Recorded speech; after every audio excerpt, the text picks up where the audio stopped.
হরে কৃষ্ণ। সকালের ভাগবত ক্লাসে সবাইকে স্বাগত জানাই। আজকে আমরা পাঠ করতে চলেছি শ্রীমদ্ ভাগবত স্কন্দ 1 অধ্যায় 3, অর্থাৎ শ্রীকৃষ্ণ হচ্ছেন সমস্ত অবতারের উৎস। শ্লোক সংখ্যা 10। পঞ্চম কপিল নাম সিদ্ধেশ কাল বিপ্লুতম প্রবচা সুরয়ে শঙ্খম তত্ত্ব গ্রাম বিনির্ণয়ম। পঞ্চম কপিল নাম সিদ্ধেশ কাল বিপ্লুতম প্রবচা সুরয়ে শঙ্খম তত্ত্ব গ্রাম বিনির্ণয়ম। হ্যাঁ, প্রভুজি বলো। পঞ্চম কপিল নাম পঞ্চম কপিল নাম সিদ্ধেশ কাল বিপ্লুতম সিদ্ধেশ কাল বিপ্লুতম প্রবাচা সুরয়ে শঙ্খং প্রবচা সুরয়ে শঙ্খম তত্ত্ব গ্রাম বিনির্ণয়ম। তত্ত্ব গ্রাম বিনির্ণয়ম। মাতাজি। পঞ্চম কপিল নাম পঞ্চম কপিল নাম সিদ্ধেশ কাল বিপ্লুতম সিদ্ধেশ কাল বিপ্লুতম প্রবাচা সুরয়ে শঙ্খং প্রবচা সুরয়ে শঙ্খম তত্ত্ব গ্রাম বিনির্ণয়ম। তত্ত্ব গ্রাম বিনির্ণয়ম। শব্দার্থ। পঞ্চম পঞ্চম কপিল কপিল নাম নামক সিদ্ধেশ সিদ্ধদের মধ্যে অগ্রগণ্য কাল কাল বিপ্লুতম লুপ্ত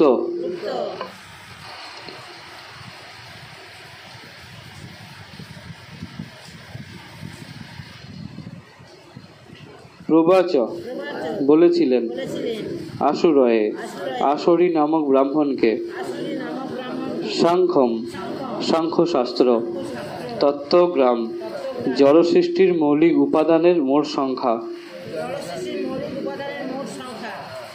বিনির্ণয়ম বিনির্ণিত। অনুবাদ।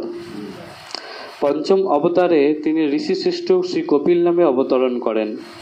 তিনি আসরি নামক ব্রাহ্মণকে সৃষ্টির উপাদান সমূহ বিশ্লেষণ করে সাংখ্য দর্শন প্রদান করেন, কেননা কালের প্রভাবে সেই জ্ঞান লুপ্ত হয়ে গিয়েছিল। আমরা আগের দিন 4 নম্বর অবতার পর্যন্ত পড়েছি। প্রথম অবতার ছিলেন চতুর্কুমার, দ্বিতীয় অবতার কে ছিলেন বরাহ, তৃতীয় অবতার কে ছিলেন নারদমুনি, চতুর্থ অবতার কে ছিলেন নরনারায়ণ ঋষি। আজকে আমরা পঞ্চম অবতার পড়ছি কপিল মুনি। তো পঞ্চম অবতারে তিনি ঋষি শ্রেষ্ঠ শ্রী কপিল নামে অবতরণ করেন। পঞ্চম অবতারে ভগবান সপ্তাবেশ, ভগবানের সপ্তাবেশ অবতার কি ছিল তাহলে? শ্রী কপিল। তিনি আসরি নামক ব্রাহ্মণকে সৃষ্টির উপাদান সমূহ, এই জল সৃষ্টি কি কি দিয়ে তৈরি হয়েছে সেই সাংখ্য যোগ, আমরা যেটা শ্রীমদ্ ভাগবতে পড়েছিলাম, সেই সাংখ্য দর্শন তিনি প্রদান করেন। কেননা সেই সাংখ্য দর্শন, সেই সাংখ্য জ্ঞান এই জগতে লুপ্ত হয়ে গিয়েছিল। তাই সেই কার্য সম্পাদন করার জন্য সপ্তবেশ অবতার কপিল মুনি, শ্রী কপিল এসছেন সেই সাংখ্য দর্শন সেটাকে আবার পুনরায় স্থাপন করার জন্য, পুনরায় জগৎবাসীকে জানানোর জন্য। ছিল প্রভুপাদকৃত তাৎপর্য।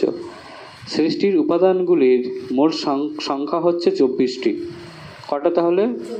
24টি। তার প্রতিটি উপাদানই সাংখ্য দর্শনে বিশেষভাবে বিশ্লেষণ করা হয়েছে।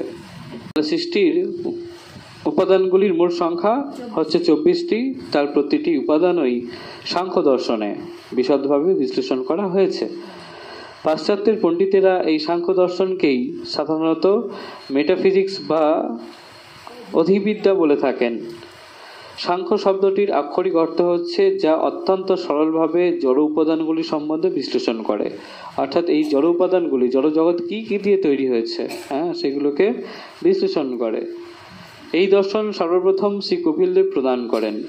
এখানে যাকে ভগবানের পঞ্চম অবতার বলে বর্ণনা করা হয়েছে। এই জড় জগৎ 24টি উপাদানে তৈরি হয়েছে, সেটা আমরা গীতায় পড়েছি, সেটা আর এখানে ইমপ্লিমেন্ট করছি না। সেটা সেই জলজগৎকে বিশ্লেষণ করার জন্য তাহলে ভগবানের পঞ্চম অবতার শ্রী কপিল দেব এসছিলেন। শ্রী কপিল এসছিলেন কেন? এই সাংখ্য দর্শনকে জগৎবাসীকে জানানোর জন্য, কারণ সেই জ্ঞান লুপ্ত হয়ে গেছিল। শ্লোক 11। ষষ্ঠ মতের পত্যতং বৃত প্রাপ্ত হনসূয়য়া অন্নিক্ষিমলোরকায় প্রহ্লাদাদিভ্য উচিবান। মাতাজি। ষষ্ঠ মতের পত্যতং বৃত প্রাপ্ত হনসূয়য়া অন্নিক্ষিমলোরকায়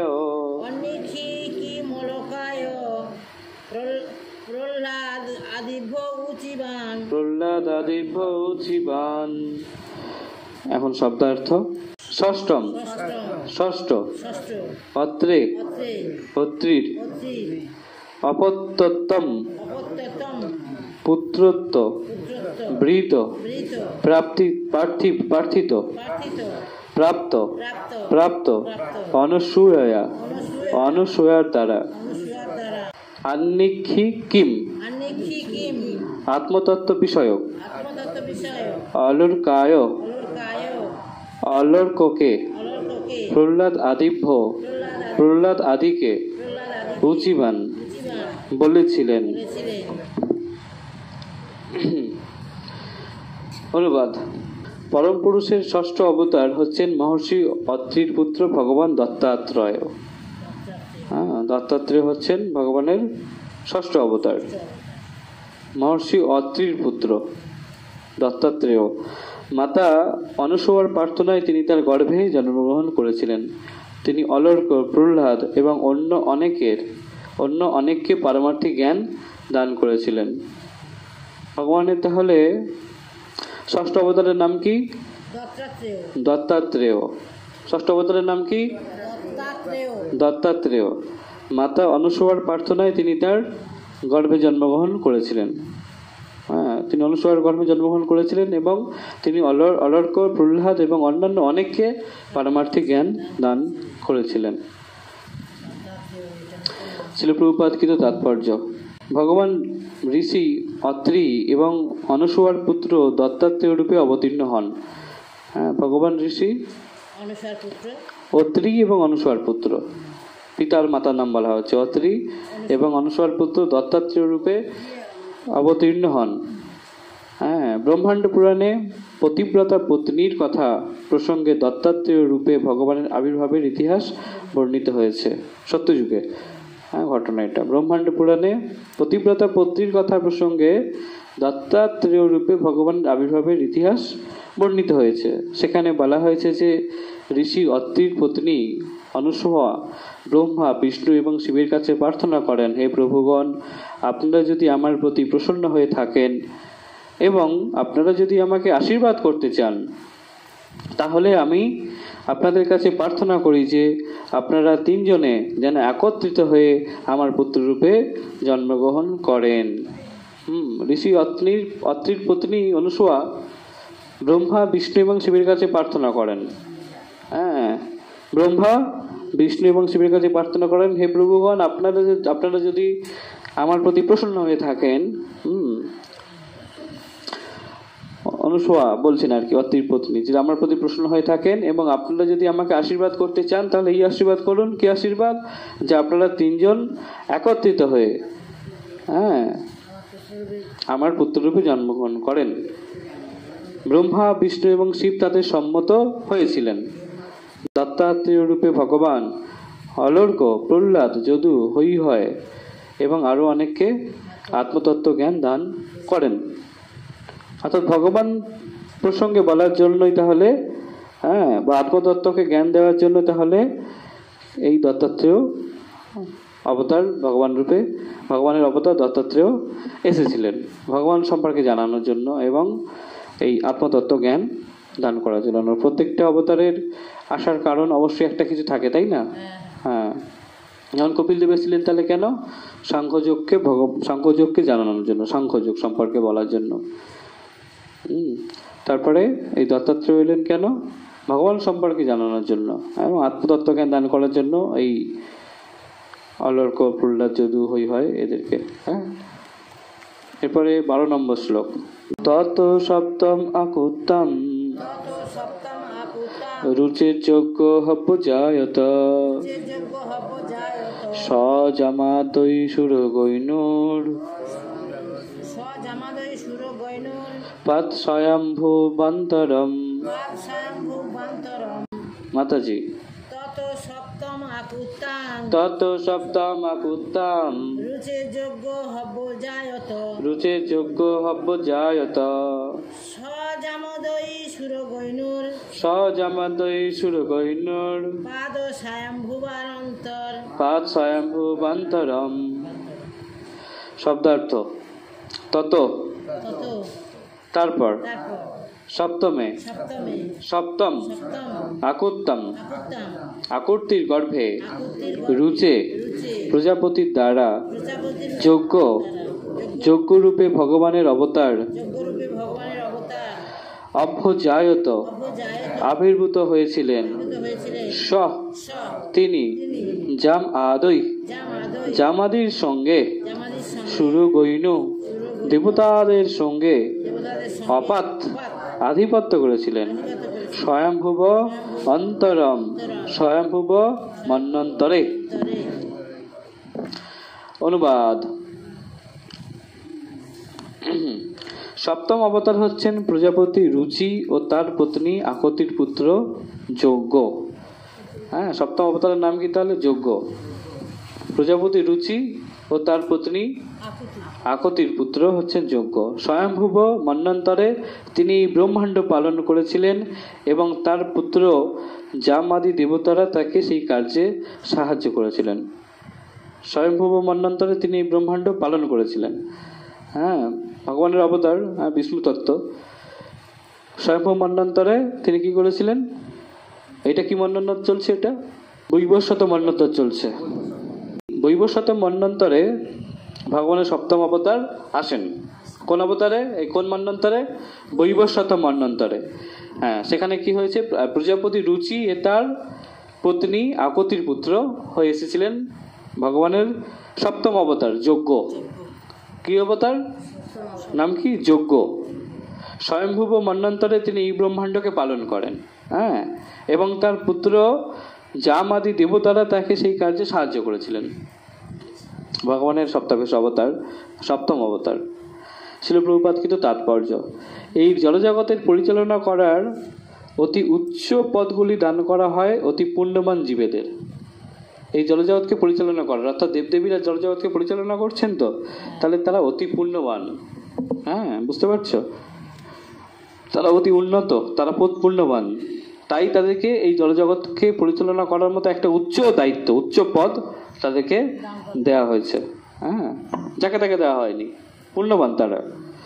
হ্যাঁ, তারা যোগ্য। যখন সেরকম পুণ্যবান জীবের অভাব হয় তখন ভগবান নিজেই, হ্যাঁ, তো সেরকম পুণ্যবান জীবের যদি অভাব হয় তাহলে ভগবান নিজেই ব্রহ্মা, প্রজাপতি, ইন্দ্র আদি রূপে আবির্ভূত হন এবং পরিচালনার দায়িত্বভার গ্রহণ করেন। সেরকম যদি যোগ্য জীব যদি না পাওয়া যায়, না থাকেন, সেই পুণ্যবান জীব যদি না থাকেন, তখন ভগবান স্বয়ং ব্রহ্মা, প্রজাপতি, ইন্দ্র আদি রূপে আবির্ভূত হন এবং পরিচালনার দায়িত্বভার গ্রহণ করেন। স্বয়ংভুব মনুর সময় বর্তমানে এই ব্রহ্মাণ্ড বৈবস্বত মনুর দ্বারা পরিচালিত হচ্ছে। হ্যাঁ, এক্ষুনি আলোচনা হলো যে এখন বৈবস্বত মনুর দ্বারা পরিচালিত হচ্ছে, কিন্তু পূর্বে স্বয়ংভুব মনুর রাজত্বকাল ছিল। 14 জন মনু আছেন, আমরা আগে পড়েছি। তো স্বয়ংভুব মনুর সময় ইন্দ্রের পদ অধিকার করার মতো কোন উপযুক্ত জীব না থাকায়, ইন্দ্রের পদ না থাকায় ভগবান নিজেই ইন্দ্রের পদ গ্রহণ করেছিলেন। জাম আদি তার পুত্র এবং অন্যান্য দেবতারা তখন তাকে সহায়তা করেছিল। অর্থাৎ জাম নামে তার একজন পুত্র ছিল এবং অন্যান্য দেবতারা তখন তাকে সহায়তা করেছিল। ভগবান যজ্ঞ তখন ব্রহ্মাণ্ডের পরিচালনা করেছিলেন।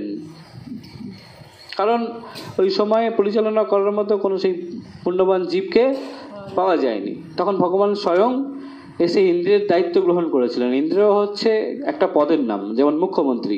মুখ্যমন্ত্রী কি নাম কারোর? না, মুখ্যমন্ত্রী একটা পদ। স্কুলের হেডমাস্টার, সেটা কি কারোর নাম? হেডমাস্টার কি কারোর নাম? তার কোনো একটা ব্যক্তির নাম আছে, সে হেডমাস্টার একটা পদ। ইন্দ্র কিন্তু কারোর নাম না, ইন্দ্র হচ্ছে একটা পদ। দেবতাদের রাজা বলা হয় ইন্দ্রকে। ইন্দ্র যিনি দেবতাদের রাজা হন।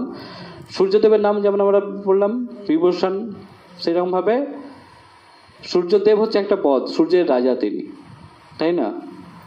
সেরকম ভাবে এই ইন্দ্র পদটা ফাঁকা ছিল।